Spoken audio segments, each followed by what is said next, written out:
This is the story of how a two-time NASCAR Cup Series champion went 101 straight races without a win, and why his relationship with Richard Childress Racing now feels like it's heading toward a split. Kyle Busch crossed the 100 race mark without a victory at Martinsville on March 30th, 2026, and with no deal in place for 2027, no top 10 finishes through 8 races, and insiders already bracing for fallout, the situation has turned into one of the biggest storylines in the sport. Here's how a driver of this level ended up here, what the numbers actually reveal, and where this could go next. June 4th, 2023 marked the last time Kyle Busch stood in victory lane in the Cup Series, and it happened at the Enjoy Illinois 300 at Worldwide Technology Raceway, better known as Gateway. Starting from the pole, he controlled the race by leading 121 of 243 laps, and that performance delivered his third win in just 15 races with RCR, which made the pairing look like an instant success. Since that afternoon, roughly 1,040 days have passed without another win, and that number alone tells the story. Martinsville on March 30th, 2026 pushed the streak to 100 races, where Busch qualified 34th and finished 24th, and then Bristol on April 12th extended it to 101.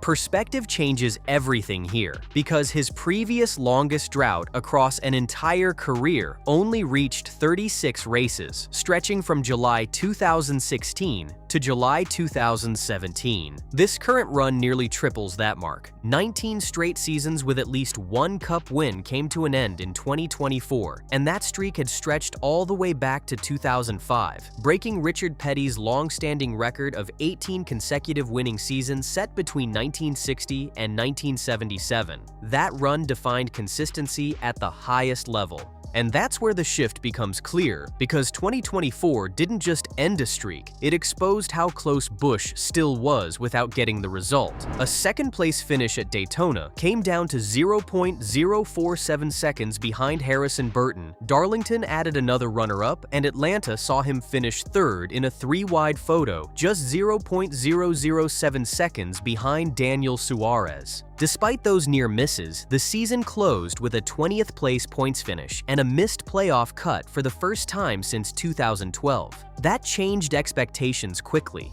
The following year made it worse. A 21st place finish in 2025, just 3 top 5s, and another playoff miss stacked pressure on top of frustration. And when Randall Burnett left mid-season before joining Trackhouse to work with Connor Zilisch, Andy Street stepped in for the final 5 races, which added even more instability. 8 races into 2026, the numbers paint a rough picture, with Busch sitting 24th in the standings at 131 points, trailing Tyler Reddick by 255. 0 top 5s, 0 top 10s. That hasn't happened in 21 full-time seasons. Daytona opened with some promise, where Busch grabbed the pole and finished 15th, and that looked like a decent starting point. What followed unraveled quickly. San Diego ended in 34th with a DNF. COTA produced a 12th, which stands as his best result so far, and then the finishes stacked up in the wrong direction, with 17th at Phoenix, 28th at Las Vegas, 21st at Darlington, and 24th at Martinsville, where the 100-race drought became official. Then came April 12th at Bristol, and that's where frustration spilled over. Riley Herbst spun him on lap 312. Busch went a lap down, and with 4 laps remaining, he returned the favor by putting Herbst into the wall, eventually finishing 25th.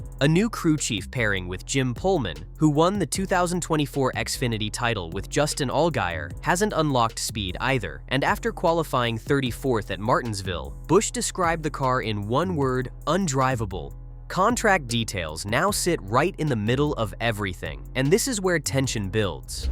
Busch originally signed a 3-year deal with RCR covering 2023 through 2025, and on May 24, 2025, the team exercised a 1-year option that keeps him in the car through 2026. That extension raised questions immediately because Bob Pockras pointed out that forcing a driver to stay rarely works if the relationship starts to crack, and right now, there's no agreement in place for 2027. Busch has already set his own timeline, pointing to the Coca-Cola 600 in late May as the moment where the direction of the season becomes clear, saying, "Once you get to the Coke 600, that's sort of where you'll fall." And that's when the disconnect became public. Busch admitted in March 2026, "Richard still thinks it's one thing we're missing, and I'm looking at it like we're missing about 10 little things," which highlights how differently both sides see the problem.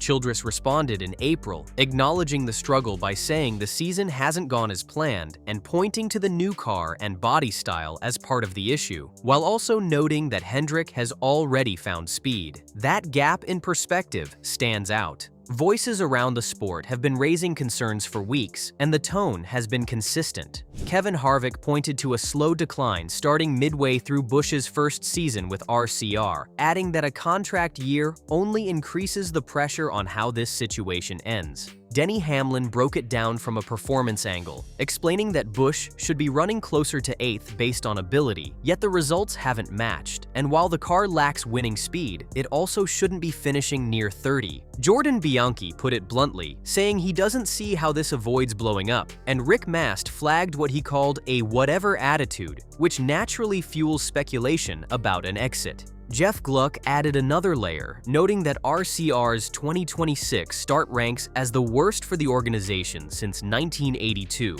back when it only fielded a single car. That comparison carries weight.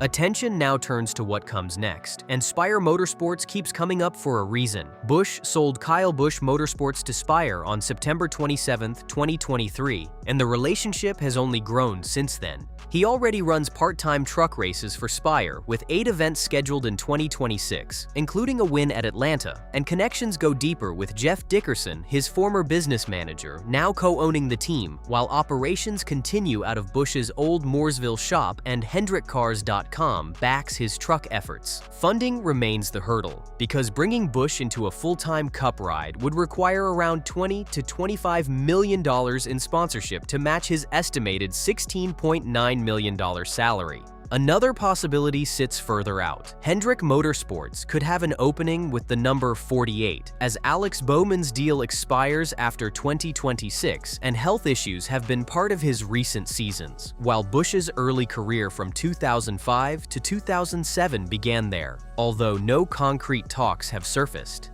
Legacy Motor Club adds another angle, with plans to expand to 3 cars in 2027 under Jimmy Johnson and Richard Petty, which would also reconnect Busch with Toyota, and with more than 20 Cup drivers currently unsigned for 2027, the driver market is shaping up to be chaotic. 40 years old, Kyle Busch still carries one of the most decorated resumes the sport has ever seen, and the numbers back that up clearly. 63 Cup wins rank 9th all-time and lead all active drivers, while championships in 2015 and 2019 anchor his career at the top level. The records continue stacking up beyond Cup, with 102 Xfinity wins and 68 truck wins, both all-time marks, and a combined 233 National Series victories that no one else has matched. And that's where another layer of pressure shows up. Denny Hamlin now sits just 2 wins behind in career Cup victories, 63 to 61, which means even that margin is shrinking during this drought.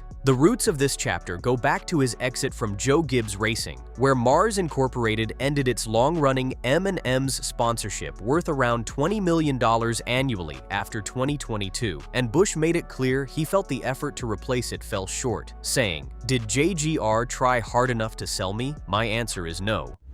Right now, the numbers tell a harsh story. Kyle Busch opened his RCR tenure by winning 3 of his first 15 races, and since then, 101 straight have passed without another victory, while his average finish has slipped from 15.0 in 2023 to around 22.0 in 2026. No top 10s this season, no deal for 2027, and visible frustration between driver and owner have all built toward a moment that's coming fast. The Coca-Cola 600 in late May stands as the checkpoint, and once that race passes, decisions will follow. Busch has made one thing clear through all of it: he isn't done. He insists the ability is still there, the knowledge hasn't gone anywhere, and the drive to win remains intact. What comes next depends on the team. Whether RCR turns this around or another organization steps in, the next chapter of a two-time champion's career is about to be written. If this breakdown gave you the full picture, hit subscribe and drop a comment on where you think Kyle Busch lands in 2027, and I'll see you in the next one.